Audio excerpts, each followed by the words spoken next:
अस्सलामुअलैकुम, welcome to the episode 1 of the AMH podcast. जैसा कि हमारे जो सोशल मीडिया की ऑडियंस है वो जानते हैं कि हम अपने सोशल मीडिया पे दो बड़े अहम टॉपिक्स के ऊपर बात कर रहे थे, जिसमें से एक आर्टिफिशियल इंटेलिजेंस था। आज हम आर्टिफिशियल इंटेलिजेंस के ऊपर ही बात करेंगे और इस बारे पे मज़ीद तफसील से बात करने के लिए मेरे साथ मौजूद हैं मनाहिल जावेद और मोहम्मद हमजा भट्ट। अच्छा, मैं आप दोनों की तरफ आने से पहले मैं ऑडियंस को थोड़ा सा आर्टिफिशियल इंटेलिजेंस का बताना चाहूँगा कि बेसिकली AI एक ऐसी चीज़ है कि एक मसनूई ज़हानत है जो किसी एक ऐप के थ्रू किसी सॉफ्टवेयर पे या फिर किसी मशीन के अंदर कोडिंग कर दी जाती है और फिर जैसे जैसे उसको इन्फॉर्मेशन दी जाती है वैसे वो काम कर लेते हैं। और अब हम देखिए AI को पूरी दुनिया पे जितने भी डेवलप्ड कंट्रीज़ है वहाँ पे ये बहुत ज़्यादा फैल गया है और बल्कि वहाँ पे लोग इसको यूज़ भी कर रहे हैं। लेकिन जो अंडर डेवलप्ड कंट्रीज़ है जैसे पाकिस्तान, यहाँ पे अब ये है कि AI अभी नया आ रहा है, तो क्योंकि ह्यूमन नेचर ऐसी है, कुछ इसको एक्सेप्ट कर रहे हैं, कुछ इसको रिजेक्ट कर रहे हैं।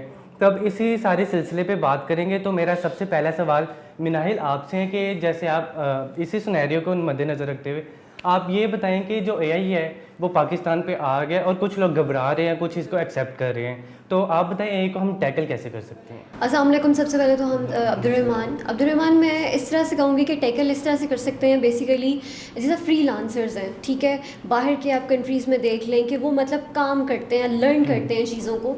सो बेसिकली पाकिस्तान में भी यही है कि जैसे माई AI ऐप्स आई हैं, वेबसाइट्स हैं डिफरेंट, इस तरह के फ्रीलांसिंग करके हम काम करें, हम उस तरह से उस चीज़ों को लर्न करें, जितना सीख सकते हैं सीखें। ये नहीं कि उसको गलत तरह से यूज़ करें और ये नहीं कि कॉपी पेस्ट कर लिया, मतलब इस तरह चीज़ों को नहीं लेकर चलना चाहिए।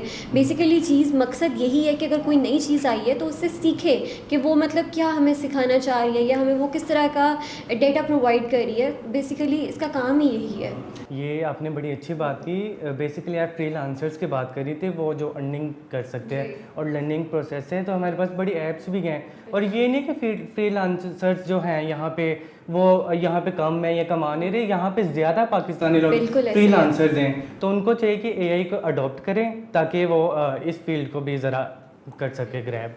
बाकी हमने देखे हैं कि जैसे बात की कि जब मुआशरे पे कोई भी चीज़ आती है उसके डाउन साइड्स भी आते हैं, उसके अप साइड्स भी आते हैं। तो हमजा, मेरा आपसे सवाल है कि AI की डाउन साइड्स क्या हो सकती हैं? अच्छा अब्दुर्रहमान, अगर इसकी डाउन साइड्स की बात करें ना, तो सबसे पहले जो इसका जो मेन मसला है ना वो है लोगों में जो जॉब इनसिक्योरिटी पैदा होती जा रही है, फ्रस्ट्रेशन पैदा हो रही है। क्योंकि ज़ाहिर है लोगों को अपनी जॉब्स की जो है वो फ़िक्र पड़ गई है कि अब देखें जो सबसे ज़्यादा जो इसमें जो तबका इफ़ेक्ट होता है ना जॉब में, अगर देखा जाए तो जिसकी सैलरी है 30-40 या 50 हज़ार रुपया, तो उसका तो खर्चा ही जो है वो उससे चल रहा है, हैंड टू माउथ वाला हिसाब है इस दौर में। हाँ, तो वो तो ऑटोमेटिक चले, जिसकी तनख्वाह कोई 3-4 लाख होगी वो चलो समझ में आता है। लेकिन ये वाला जो 40-50 हज़ार वाला तबका है वो सबसे ज़्यादा जो है ना इसमें सफ़र करेगा। और जाहिर है फ़िक्र बनती भी है उनकी करनी। और अब तो जैसे कहा जाता है कि 2040 के अंदर जो है वो AI जो है वो ह्यूमंस को रिप्लेस कर लेगा। तो फिर जो है ना बिजनेसमैन वो तो यही देखता है ना कि उसको फ़ायदा किस में हो रहा है। अब वो ये देखेगा कि मैं कुछ पैसे खर्च करके कोई मशीन या रोबोट खरीद लेता हूँ तो वो मेरे सारे काम कर देगा, मुझे किसी स्टाफ की ज़रूरत ही नहीं है, तो वो ज़ाहिर है वो इसमें स्टाफ को निकाल देगा। तो ये मैं समझता हूँ कि जॉब का सबसे बड़ा मसला है इसके अंदर। ये हाँ, जैसे कि आपने बताया, इसमें ये है कि लोगों को फ्रस्ट्रेशन भी बड़ी ज़्यादा पड़ रही है। लोग तंग आ रहे हैं कि मतलब जिसका है ही मतलब 25,000 तनख्वाह है, तो जब उनकी जगह मशीनें ले लेंगी तो फिर वो तो बेचारे कुछ नहीं ना करेंगे। और इसके अलावा अगर हम जॉब्स के अलावा भी देखें, जैसे हमें AI के काफ़ी फ़िल्टर्स मिलते हैं। सोशल मीडिया की बात करें, क्योंकि जैसे आजकल चल रहा ज़माने है, तो अब कोई AI के फ़िल्टर है, कोई लगाएगा, कोई उसका मेकअप ऑटो हो जाएगा या इस तरह, तो जब वो दिखाएगा, पोस्ट करेगा और उसके बड़े मतलब लाइक्स आएंगे तो उसको बड़ा खुशी होगी। लेकिन जब उससे कोई इन पर्सन मिलेगा तो वो कहेगा, तारीफ़ कर देगा, लेकिन उस तरह नहीं करेगा। तो यहाँ से भी एक फ्रस्ट्रेशन पैदा हो रही है कि AI जो है वो हमारी जो रियलिटी पे अंदर आ भी रहा है और उसके हमें जो अंदर ना थोड़ा नुकसान भी कर रहा है, तो ये भी है। अब जहाँ जहाँ नेगेटिविटीज़ होती हैं या डाउन साइड्स हैं वहाँ पे पॉजिटिविटीज़ भी होंगी। तो मनाहिल, आपसे मेरा क्वेश्चन है कि इसकी पॉजिटिविटीज़ क्या है?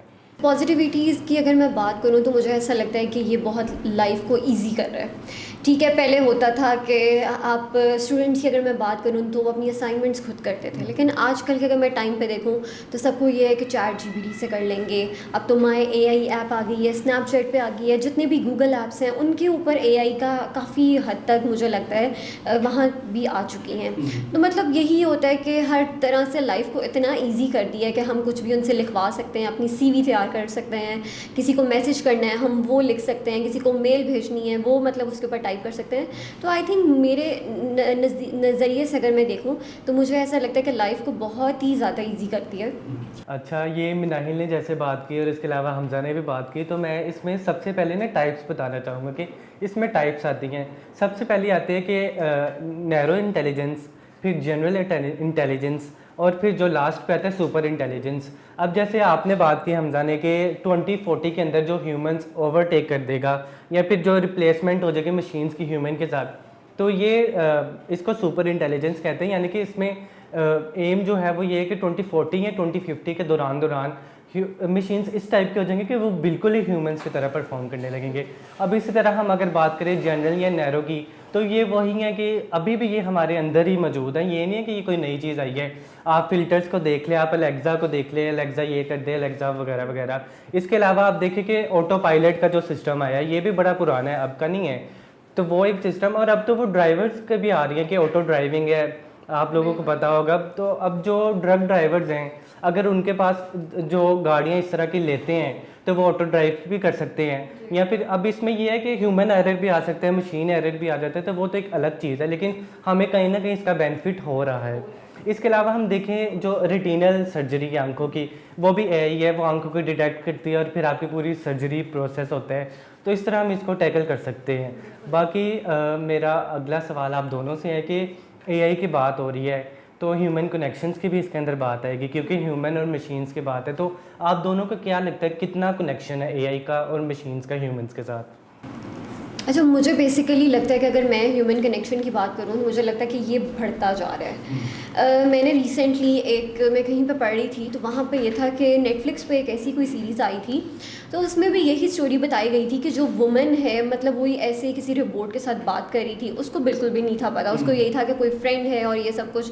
फिर मतलब यही था कि वो रोबोट उसकी हर चीज़ को पूरी करता था, उसकी असाइनमेंट्स तैयार होती थी, यहाँ तक कि उसकी डॉक्टर की अपॉइंटमेंट, उसका खाना पीना, हर चीज़, उसने अगर कुछ पहनना है तो वो सब कुछ तैयार रखता था, कोई भी मतलब उसको टेंशन नहीं थी होती। फिर एट द एंड आके जब उसको पता चला कि मैं एक ह्यूमन से बात नहीं करी, मैं एक रोबोट से बात कर रही हूँ, तो उसने एट द एंड यही था कि उसने सुसाइड कर लिया। फिर ये आया कि नेटफ्लिक्स, मतलब ये जो सीज़न था, जो सीरीज़ थी, ये नेटफ्लिक्स पे थी, फिर वहाँ से इन्होंने इसको डिलीट किया। तो मैं यही देखती हूँ कि मतलब मुझे ऐसा लगता है कि इसका जो है ना मतलब ह्यूमन पे जो चीज़ आ रही है जी, तो मुझे लगता है कि बहुत बढ़ता जा रहा है। तो आई थिंक हम लोग, अगर मैं इस चीज़ को देखूँ तो मुझे ऐसा लगता है कि हमारे जो लोग हैं ना वो भी अपने माइंड पे इसको हावी कर लेते हैं कि नहीं, अगर आप किसी से बात कर रहे हैं तो उनको यही होता है कि ये एक ह्यूमन ही है, ये एक रोबोट नहीं है। मतलब ये है कि इंसान को चाहिए कि अपने माइंड के ऊपर किसी चीज़ को सवार ना कर दें। सो मुझे जहाँ तक लगता है कि ये ना चीज़ें अब बढ़ती जा रही हैं, तो इसको हम लोग को ना कम करना चाहिए, इसके ऊपर वर्क करना चाहिए, इसके ऊपर बात करनी चाहिए, लोगों को बताना चाहिए कि मतलब ये कितना गलत है या क्या इसके फ़वाइद हैं या क्या इसके नुकसान आते हैं। हमजा, आप क्या कहना चाहेंगे? अच्छा, जैसे मैं यहाँ से शुरू करूँगा, जैसे मनाहिल ने वो नेटफ्लिक्स के सीज़न का जिक्र किया कि वो मतलब एक ही रूम में आई गेस वो फिल्म बनी हुई है और उसी के पास वो रोबोट होता है और वो सारे काम उसी से करवाता है, और जब वो उससे पूछता है तो वो कितने लोगों से आप कनेक्टेड हो, या तो वो बताता है कि मैं 1000 लोगों से कनेक्टेड हूँ। मतलब इतनी रोबोट की जो है वो एक रेंज हो गई है।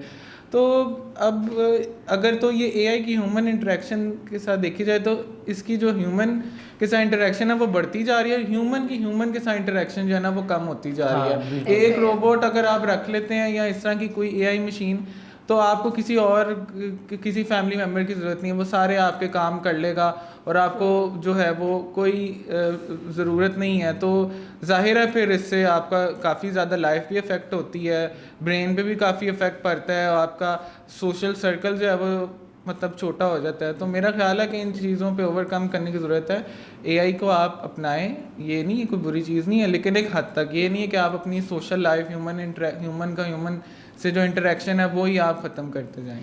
बिल्कुल, मैं यहाँ पे एक चीज़ कोट करना चाहूँगी। वही बात है कि एक टाइम था कि जब हम खुद शॉपिंग करने जाते थे। अब ये है कि हर चीज़ ऑनलाइन Online है, है, खाना मंगाना है तो ऑनलाइन है। मैं अगर अपनी बात करूँ तो मैं खुद ज़्यादा प्रेफर करती हूँ ऑनलाइन को।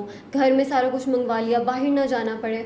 और अगर हम बाहर की कंट्रीज़ की बात करें तो वहाँ पे तो ये है कि यहाँ पे तो ये है ना कि पार्सल आते हैं तो हम Parcel पे आते हैं, करते हैं। वहाँ पे है कि पे भी अब आप ऑनलाइन ही कर देते हैं। आपने जस्ट अपने गेट पे जाना है और अपना पार्सल उठाना है। तो मेरे ख्याल से ये एक कनेक्शन जो है ये बहुत ज़्यादा बढ़ता जा रहा है। मतलब हमने अपनी लाइफ को इतना इजी कर दिया है कि हम खुद बाहर नहीं निकलते। हमें होता है कि बस हमें बनी बनाई चीज़ हमारे घर में मिल जाए। अच्छा, आप दोनों ने जो बात की कि कनेक्शन कम हो जाता है, ये इसी से मूवी की भी आप लोगों ने बात की। तो मैं आप लोगों से पूछना चाहूँगा कि एक बड़ा मज़ेदार सा फीचर है स्नैपचैट का, माई एआई के नाम से। बड़ी मीम्स बनी उस पर और मैसेजिंग और स्क्रीनशॉट्स वगैरह, तो उसके बारे में आप लोगों का क्या ख्याल है?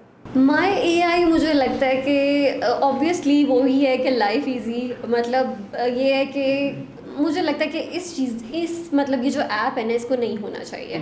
क्योंकि मेरा पॉइंट ऑफ व्यू ये है कि आपका इंसानों के साथ उस तरह से इंटरेक्शन नहीं रहता। ठीक है, जितने भी आजकल की हमारे न्यू जनरेशन है वो तो पहले ही मतलब ये है कि अपने घरों में रहती है, बाहर नहीं निकलती। इस तरह अगर माई एआई ऐप भी आ जाएगी तो वो उसके साथ ही इंटरेक्ट करेगी, उसके साथ ही बातें करेगी। जो भी उसने कुछ पूछना है, जो भी उसको मतलब कुछ भी अगर उसको चाहिए तो वो उसी के साथ ही अपनी बातों को शेयर करेगी। तो मेरे ख्याल से इन चीज़ों को ना जितना जल्दी हो सके आई थिंक ख़त्म करना चाहिए। दूसरी हमारे पास चैट जीपीटी आती है, उसके बारे में आपका क्या है? चैट जीपीटी का देखें अभी तक मतलब फ़ायदा तो जो सबसे ज़्यादा हुआ है ना, मैं समझता हूँ अगर फ़ायदे की बात की जाए तो वो स्टूडेंट्स के हुआ आज के दौर में।